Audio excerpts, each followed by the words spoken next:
Bharatiya Janata party Thane शहर जिल्हा यांच्या वतीने स्वर्गीय अटल बिहारी वाजपेयी यांच्या जन्मशताब्दी वर्षानिमित्त भव्य रक्तदान शिबिराचं आयोजन करण्यात आलं होतं। ठाणे रेल्वे स्थानकामध्ये हा उपक्रम राबवण्यात आला, तर या उपक्रमाचे अंदाजे हे 19वे वर्ष आहे।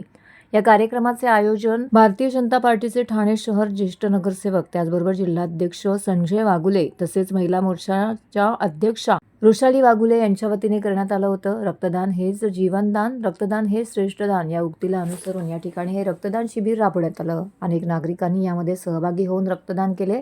तर या कार्यक्रमाला आमदार निरंजन डावखरे त्याचबरोबर आमदार संजय केळकर यांनी भेट दिली। तर कार्यक्रमाचे आयोजक भाजप ठाणे जिल्हा अध्यक्ष संजय वागुले, महिला मोर्चा मंडळ अध्यक्ष वृषाली वागुले व इतर मान्यवर पदाधिकारी, ठाणेकर नागरिक मोठ्या संख्येने उपस्थित होते। रक्तदात्याला या ठिकाणी प्रशस्ती पत्रक देऊन सन्मानित देखील करण्यात आलं।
आज ठाणे स्टेशनला दरवर्षीप्रमाणे याही वर्षी अटलजींच्या स्मरणार्थ माननीय वागुले साहेब यांच्या माध्यमाने हे रक्तदान शिबिर आयोजित केले।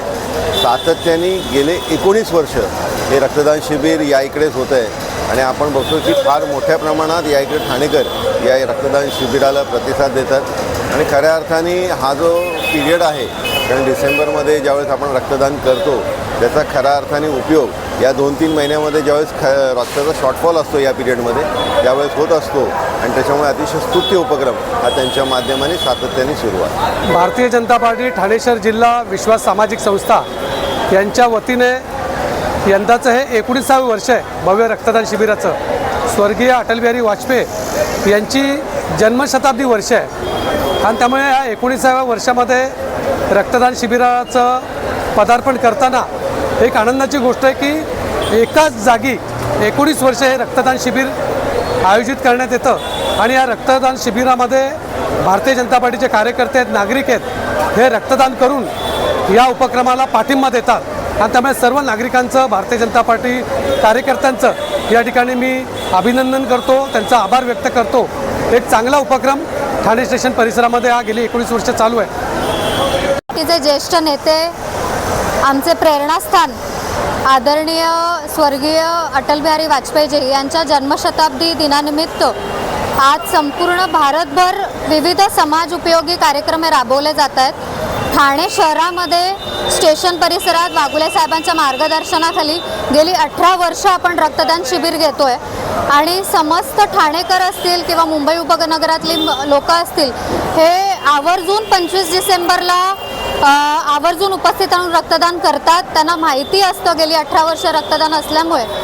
आणि अटल बिहारी वाजपेयीजी हे फक्त भारतीय जनता पार्टीचे नेते नव्हते, तर युवकांचे प्रेरणास्थान होते। त्यांच्या अनेक कविता असतील, त्यांचे अनेक विविध विषयांवरती त्यांचं बोलणं असेल, हे युवकांना भावलेलं आहे। अजूनही अनेक युवक त्यांना फॉलो करतात आणि त्यामुळे अटल बिहारी वाजपेयीजी यांच्या जयंतीनिमित्त भारतीय जनता पार्टीचे कार्यकर्ते असतील, विविध संस्थांमधली लोक असतील, आवर्जून 25 डिसेंबरला कार्यक्रम घेत असतात। मी समस्त ठाणेकरांना इथे आवर्जून निमंत्रित करते की आपण आज सकाळी 10 ते सायंकाळी 5 पर्यंत हे रक्तदान शिबिर चालू राहणार आहे। तुम्ही जरूर उत्स्फूर्तपणे रक्तदान शिबिराला उपस्थित राहावे।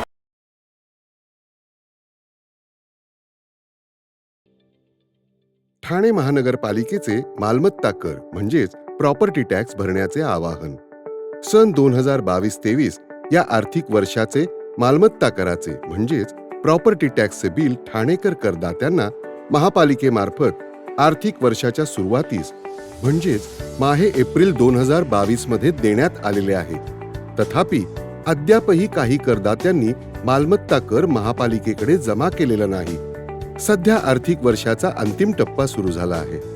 मालमत्ता कर वसुलीसाठी महापालिकेतर्फे कडक कारवाई हाती घेण्यात आली आहे।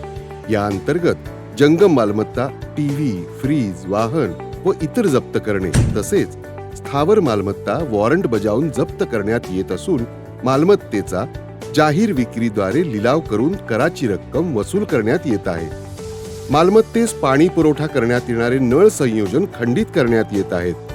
त्याचप्रमाणे थकीत मालमत्ता करावर 2% व्याज आकारले जात असल्याने भरावयाची रक्कम वाढत आहे।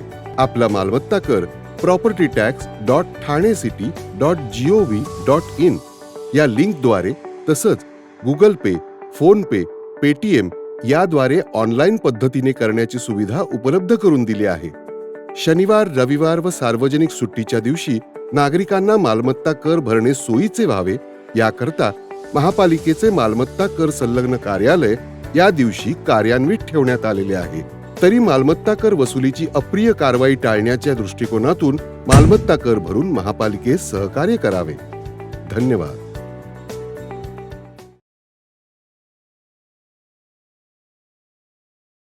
केंद्रीय गृहमंत्री अमित शाह यांनी संसदेत संविधानाचे निर्माते भारतरत्न महामानव डॉक्टर बाबासाहेब आंबेडकर यांच्या संदर्भात केलेल्या वक्तव्याच्या विरोधात देशभरामध्ये पडसाद उमटले आहेत।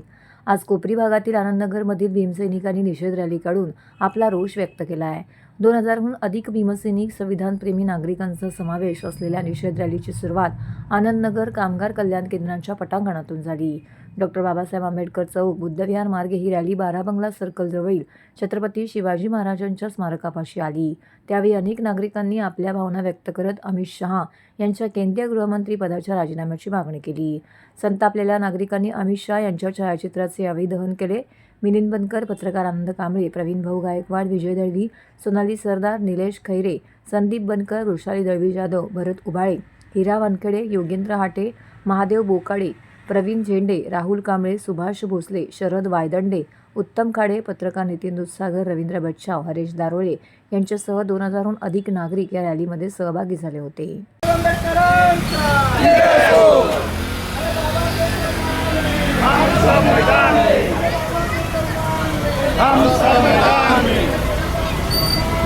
हम सब मैदान में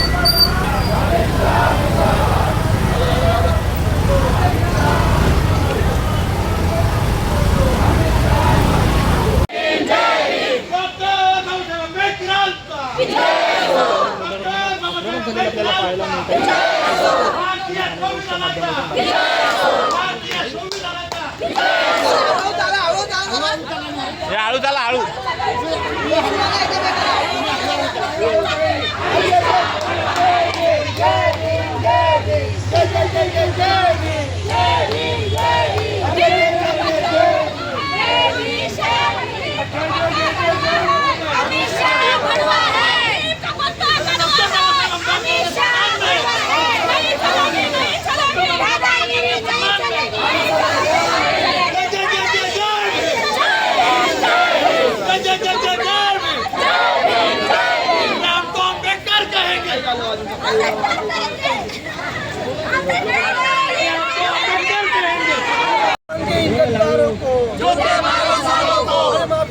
माफी मांगो अमित शहाचं करायचं काय, टकल्याचं करायचं काय, खाडी पारचं करायचं काय, पारचं करायचं काय।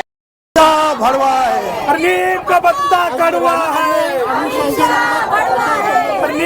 अमित शाह यांनी जे बाबासाहेबांबद्दल उद्गार काढले त्या उद्गाराचा निषेध म्हणून आम्ही ही रॅली काढली आहे. एक आता गृहमंत्री, ह्या गृहमंत्र्याला राष्ट्रपुरुषाबद्दल बोलण्याचा काही अधिकार नाही. एक संविधान पद असताना सुद्धा अशा पद्धतीचं त्यांनी केलं हे वक्तृत्व एकदम चुकीचं असल्यामुळं आम्ही सर्व आंबेडकरी जनता, अख्ख्या देशातली जनता आज रस्त्यावरती उतरलेले. अमित शहाने एवढं सोपं घेऊ नये. अमित शहा दिसेल त्या ठिकाणी त्यांची आम्ही गाडी अडवणार. त्यांना ठाण्यामध्ये जेव्हा प्रवेश करतील तेव्हाही त्यांना मुश्किल करून टाकू. आम्ही असं सोडणार नाही. कारण बाबासाहेबाचं संविधानावर त्यांनी हात घातलेला आहे. बाबासाहेबांबद्दल त्यांनी जे उद्गार काढले ते आम्ही कधी सहन करणार नाही. अमित शहा, देशाचे गृहमंत्री अमित शहा यांनी आपल्या बाबासाहेबांबद्दल जे आंदोलन काढले त्याचा निषेध करण्याकरता आमच्या आनंदनगरमधील सर्व आंबेडकर प्रेमी नागरिक हे त्यांचा निषेध करण्याकरता रस्त्यावर उतरलेले आहेत. अमित शहा यांनी बाबासाहेबांची जाहीर माफी मागावी आणि या पंतप्रधान मोदी यांनी अमित शहा यांचा राजीनामा घ्यावा ही आमची सर्वांची मागणी आहे. त्या मागणीकरता यापुढे आम्ही मोठं आंदोलन करू हे त्यांना आम्ही हा इशारा देत आहोत. हे फक्त आता बाबासाहेबांच्या मार्गाने, सनदशीर मार्गाने आम्ही हे आमचं आंदोलन सुरू केलेलं आहे. आणि ह्या पुढील काळामध्ये अमित शहा किंवा कुठल्याही ज्या शक्ती आहेत त्यांनी बाबासाहेबाबद्दल काही बोलू नये ही त्यांना आमची कळकळीची विनंती आहे. बाबासाहेब त्यांनी सांगितलं की देवाचं नाव घ्या तुम्हाला स्वर्ग मिळेल, पण आम्ही नरकातून आम्हाला बाबासाहेबांनी काढलेलं आहे आणि आम्ही ऑलरेडी स्वर्गातच आहोत. तर हे अमित शहानी लक्षात ठेवावं आणि आपल्या जो त्यांनी बाबासाहेब आंदोलन काढले त्याचा त्यांनी ते माफी मागावी आमची सर्वांची इच्छा आहे. पर्यावरण संवर्धनासाठी उत्तर प्रदेशातील 4 तरुण जगाला संदेश देण्यासाठी जगभ्रमंतीवरती निघाले आहेत. यूपीतील एका लहानशा गावातील हे 4ही तरुण शेतकरी असून मानवतेच्या भविष्यासाठी त्यांनी विश्व पदयात्रा काढून जागतिक वनीकरण मिशन सुरू केलं आहे. 23 ते 28 डिसेंबर या कालावधीमध्ये हे तरुण ठाणे जिल्ह्यात जनजागरण करणार आहेत. गिनीज तसेच लिम्का बुकमध्ये नोंद असलेल्या अवध बिहारी लाल हे 1980 पासून पर्यावरणासाठी पदयात्रेला निघाले आहेत. त्यांच्या मार्गदर्शनाखाली 2001 पासून उत्तर प्रदेशातील जितेंद्र प्रताप, महेंद्र प्रताप, गोविंद नंद आणि निश्चल मौर्य हे 4 तरुण शेतकरी जगभरातील नागरिकांना पर्यावरणाचे महत्त्व पटवून देण्यासाठी निघाले आहेत. त्यांच्या टीममध्ये आता 20 सदस्यांपर्यंत पोहोचली असून ही टीम सध्या महाराष्ट्राच्या विविध भागातून पुढे जात आहे. पालघरमधून ठाण्यात दाखल झालेल्या या 4 शेतकऱ्यांचं वय 30 ते 38 वर्ष आहे. हे सर्व शेतकरी आज पर्यावरण संरक्षणाच्या दृष्टीने जगभरातील लोकांना झाडे लावा, पृथ्वी वाचवा असा संदेश देत आहेत. या शेतकऱ्यांनी 11 देशांचा दौरा केला असून 4.48 लाख किलोमीटरची पायपीट करून 600 जिल्ह्यांमध्ये 14.50 कोटी वृक्षांची लागवड त्यांनी केली आहे. Thank you. मेरा नाम गोविंदानंद है। मैं अपने साथी जितेंद्र प्रताप, महेंद्र प्रताप जी के साथ 2001 से लगातार भारत के 600 जिले और विश्व के 11 देशों की यात्रा करते हुए अभी गुजरात के 33 जनपदों की यात्रा करते हुए आज हम लोग नासिक और पालघर से ठाणे पहुंचे हैं। महाराष्ट्र के 36 जिलों की यात्रा करना है पर्यावरण संरक्षण को लेकर के, सड़क सुरक्षा, जीवन रक्षा को लेकर के, स्वच्छ भारत, सुंदर भारत के लिए और बेटी बचाओ बेटी पढ़ाओ के लिए लगातार हम लोग भारतीय जनमानस के पास जा रहे हैं। स्कूल कॉलेजेस के साथ साथ हम लोग ग्राम सभाओं में जाते हैं और उन लोगों से रिक्वेस्ट करते हैं स्पीच प्रोग्राम के माध्यम से, संगोष्ठी के माध्यम से कि आप लोग ज़्यादा से ज़्यादा भारतीय परिवेश में अपना जीवन यापन करें, क्योंकि भारत में अगर हमारे पूर्वजों ने, हमारे राजा महाराजाओं ने, हमारे बड़ों ने आज बाग बगीचे लगा करके, जंगल को सुरक्षित करके हमें ना दिए होते तो आज जो एटमॉस्फेयर हम लोग स्वच्छ एटमॉस्फेयर में रह पा रहे हैं, आगे आने वाले समय में हमें यही करके जाना है ताकि आने वाले भविष्य को भी हम बहुत कुछ देके जा सके। अभी हम लोग लगातार भारत की यात्रा पर हैं और भारत भ्रमण में हमारा महाराष्ट्र प्रदेश चालू हो चुका है। तीसरा जनपद अभी ठाणे है और लगातार हम लोग लोगों से अपील भी कर रहे हैं कोई जो यंगेस्ट है, भारत की पावर स्टीयरिंग है उनके पास और वो अपनी जानों को सड़कों पर ऐसे ही गंवाए दे रहे हैं without helmet, without seat belt, क्योंकि जो रूल एंड रेगुलेशन बनाए जाते हैं वो हमारे लिए है, आपकी सिर की सुरक्षा के लिए है। अगर पुलिस चालान करती है तो आपको डराने के लिए करती है, इसके अलावा उसका कोई इरादा नहीं होता है ताकि आप लोग मजबूरन या दबाव से हेलमेट लगा करके चलें जिससे आपकी सुरक्षा हो सके। आपका घर में कोई बेसब्री के साथ इंतजार कर रहा है, वो आपकी पत्नी भी हो सकती हैं, आपके बच्चे भी हो सकते हैं और आपके एक्सीडेंट के बाद, आपके न रहने के बाद आपका परिवार पूरी तरह से बिखर जाता है, दर-दर की ठोकरें खाता है। मैंने उन परिवारों से मुलाकात की है और उनसे जाकर के ट्रॉमा सेंटर में मिले हैं जिनके परिवार के मुखिया खत्म हो गए और उनका पूरा परिवार सड़क पर आज भीख मांगने की कगार पर है। लोगों के घरों में जाकर के बर्तन धोने के काम कर रहे हैं वो लोग बेचारे। ऐसे नौबत किसी के साथ ना आने पाए, इसलिए हम लोगों ने ठाना है कि माँ प्रकृति को बचाना है, साथ ही साथ पर्यावरण संरक्षण के संदर्भ में भी लोगों को सीख देनी है और सड़क सुरक्षा, जीवन रक्षा से संबंधित लोगों से अपील करनी है कि वो अपने सिर का ताज अपने सिर पर रखकर अवश्य चले। 4 पहिया गाड़ी चलाते हैं तो सीट बेल्ट लगा करके चले और नई गाड़ी जब भी खरीदते हैं तो कम से कम 5 पौधे लगाने का संकल्प लें, क्योंकि आपके एक पौधा लगाने से हमारे भारत निर्माण में एक नया और अहम रोल आपके माध्यम से अदा होने वाला है। यही मेरी सर्वस्व जनमानस से अपील है। वाहनांच्या वर्दळीमुळे दिव्यांग आणि दृष्टिहीनांना रस्ता ओलांडताना अनेक अडथळ्यांचा सामना करावा लागतो. कधीकधी अन्य व्यक्तींवरती अवलंबून राहावे लागते. तेव्हा वाहतूक सुरक्षा अभियानाचं औचित्य साधून ठाणे महानगरपालिका आणि ठाणे शहर वाहतूक शाखा यांच्या संयुक्त विद्यमाने ठाण्यातील तिन्हात नाका सिग्नलवर प्रायोगिक तत्वावरती दिव्यांगपूरक सिग्नल यंत्रणा कार्यान्वित करण्यात येणार आहे, अशी माहिती वाहतूक उपायुक्त पंकज शिरसाट यांनी दिली आहे. ठाण्यात नागरिकांसोबतच वाहनांची संख्या दिवसेंदिवस वाढत आहे. तिन्हात नाका, नितीन कंपनी व कॅडबरी जंक्शन, कापूरबवडी, माजीवाडा अशा मुख्य चौकात एकाच वेळी अनेक रस्त्यांवरती वाहने येतात. या जंक्शनवर सिग्नल यंत्रणा असली तरी डोळस व्यक्तीलाही रस्ता ओलांडताना अनेक अडचणींना तोंड द्यावे लागते. तर दृष्टिहीन दिव्यांग व्यक्तींना रस्ता ओलांडताना अडचणी येतात. तेव्हा दिव्यांगपूरक सिग्नल यंत्रणा बसवण्याचा निर्णय घेण्यात आला आहे. ठाण्यातील तिन्हात नाका सिग्नलवर प्रायोगिक तत्वावरती दिव्यांगपूरक सिग्नल यंत्रणा बसवली जाणार आहे. यामध्ये रेल्वेच्या दिव्यांग डब्याच्या धर्तीवरती बीपर असणार असून जिथे चढ उतार असतील तिथे छोटे छोटे रॅम्प केले असून तेथील पोलवरती हे बीपर असणार आहेत. या संदर्भातील अधिक माहिती पोलीस उपायुक्त वाहतूक शाखेचे पंकज शिरसाट यांनी दिली आहे. हो, आपल्याकडं महानगरपालिका आणि आपल्या माध्यमातून आपण या ठिकाणी सगळ्यात पहिला सिग्नल म्हणजे हँडिकॅप ॲक्सेसिबल सिग्नल ज्याला म्हणतो आपण त्याला, तर तो आपण तिन्हात नाका या ठिकाणी चालू करणार आहोत. माझ्या माहितीप्रमाणे तो भारतात आणि महाराष्ट्रात तो पहिल्यांदा चालू होत आहे. तो बीपर बेस्ड असणार आहे आणि बीपर जसं याला बीपर असतं, आपण हँडिकॅपचा डबा जो आहे रेल्वेचा त्या ठिकाणी जसं बीपर असतं त्या प्रकारचं बीपर त्या ठिकाणी असणार आहे. ते सांगेल की इथं आपल्याला थांबायचं नाही थांबायचं, ते अंधांनाच आपल्याला कळेल, आपल्याला कळणार नाही. हो, ब्रेल लिपीमध्ये म्हणजे त्यांना हात लावून त्या ठिकाणी कळू शकते की बीपर वाजल्यानंतर त्यांना लक्षात येईल. नंतर त्यांनी ब्रेल लिपीनुसार हात लावला तर त्यांना त्या ठिकाणी कळत नक्की त्यांना कोणत्या दिशेने जायचं आहे. आता सध्या आपण प्रायोगिक तत्वावरती नाका या ठिकाणी करत आहोत. मी आत्ताच सांगितलं होतं की बीपर आणि ॲक्सेसिबल आहेत म्हणजे त्याला जे ठिकाणी असं चढ उतार आहे त्या ठिकाणी त्यांना छोटे छोटे रॅम्प केलेले आहेत, त्या ठिकाणी त्यांनी जायचं आणि प्रत्येक पोलला तो बीपर असणार आहे. रेल्वे स्थानक परिसरातील प्रसिद्ध वामन शंकर मराठे ज्वेलर्स दुकान फोडणाऱ्या 5 दरोडेखोरांना खंडणी विरोधी पथकाने गुजरातमधून अटक केला आहे. त्याच्याकडून पथकाने चोरी केलेल्या सोन्या चांदीचे दागिने, भांडी, इतर वस्तू व मोबाईल फोन असा एकूण 29,15,340 रुपयांचा मुद्देमाल जप्त केला आहे. लीलाराम उर्फ लिलेश मेघवाल, चुन्नीलाल उर्फ सुमत प्रजापती, जयसाराम उर्फ जेडी कलबी, दोनाराम उर्फ दिलीप पराडिया व नागजीराम मेजवाल अशी अटक केलेल्या 5 दरोडेखोरांची नावं आहेत. हे 5ही जण राजस्थानचे आहेत. या 5ही जणांनी रेकी करून ठाणे स्थानक परिसरातील मराठे ज्वेलर्सचे शटर उचकटवून दागिन्यांसह इतर साहित्य घेऊन पोबारा केला होता. या प्रकरणी कोणताही पुरावा नसताना खंडणी विरोधी पथकाने CCTV व तांत्रिक यंत्रणांच्या मदतीने तपास करून या 5ही जणांच्या गुजरातमधील सुरत येथून मुसक्या आवळल्या आहेत.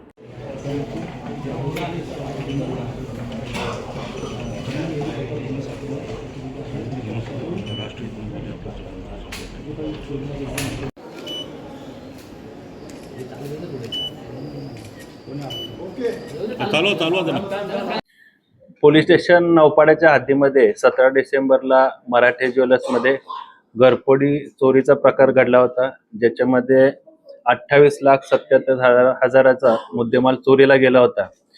त्या नौपाड्याच्या गुन्ह्यामध्ये गुन्हे शाखेचे खंडणी विरोधी पथकाचे प्रमुख ACP शेखर बागडे त्याचबरोबर ACP डिटेक्शन 2 श्री डोंगरे, खंडणीविरोधी पथकाचे अधिकारी, मध्यवर्ती कक्षाचे आमचे अधिकारी PI Shinde, PI Narendra Pawar, API Sunil Taramale, API Shrikrishna गोरे, API Bhushan Kapadnis, PSI Vijay Rathod, PSI Tawde आणि PSI दीपक पाटील आणि त्यांचे सर्व सहकारी पोलीस अंमलदार यांनी सदर गुन्ह्याचा समांतर तपास करून त्यामध्ये अद्याप 5 संशयित आरोपींना अटक करण्यात आलेली आहे आणि त्या आरोपींकडून 483 ग्राम वजनाचे सोन्याचे दागिने, त्याचबरोबर 5.5 किलो चांदीचे दागिने आणि मोबाईल व इतर मुद्देमाल असं जवळपास 29,15,340 रुपयाचा मुद्देमाल सदर गुन्ह्याच्या तपासामध्ये अद्यापर्यंत जप्त करण्यात आलेला आहे. या आरोपींवर त्यांचा पूर्व इतिहास पाहता अद्यापर्यंत तपासामध्ये त्यांच्यावर गुजरात आणि राजस्थान इथे असे 2 चोरीचे गुन्हे दाखल आहेत. सदरच्या आरोपींना गुरुवारपर्यंत पोलीस कस्टडी रिमांड आहे. या गुन्ह्यामध्ये अजून या आरोपींनी अशा प्रकारचे गुन्हे पोलीस ठाण्याच्या आयुक्तालयाच्या हद्दीत किंवा महाराष्ट्रात, राज्यामध्ये, देशामध्ये इतर ठिकाणी केले आहेत का, त्या अनुषंगाने देखील आमचा तपास सुरू आहे. त्याचा तपास देखील चालू आहे. दुकानातले कोण कामगार असतील किंवा आजूबाजूच्या परिसरात राहणारे कोण त्यांच्या संपर्कात आहेत का, ह्याचा देखील तपास सुरू आहे. अद्यापर्यंत प्राथमिक तपासामध्ये किंवा चौकशीमध्ये असं निष्पन्न झाले आहे की यापैकी यांचे जे साथीदार आरोपी आहेत यांनी पूर्वी दुकानाची रेकी केलेली आहे. सर्व इत्यंभूत माहिती दुकानाच्या संदर्भात त्यांनी कलेक्ट करून त्याच्यानंतर 17 तारखेला सदरचा गुन्हा त्यांनी केला.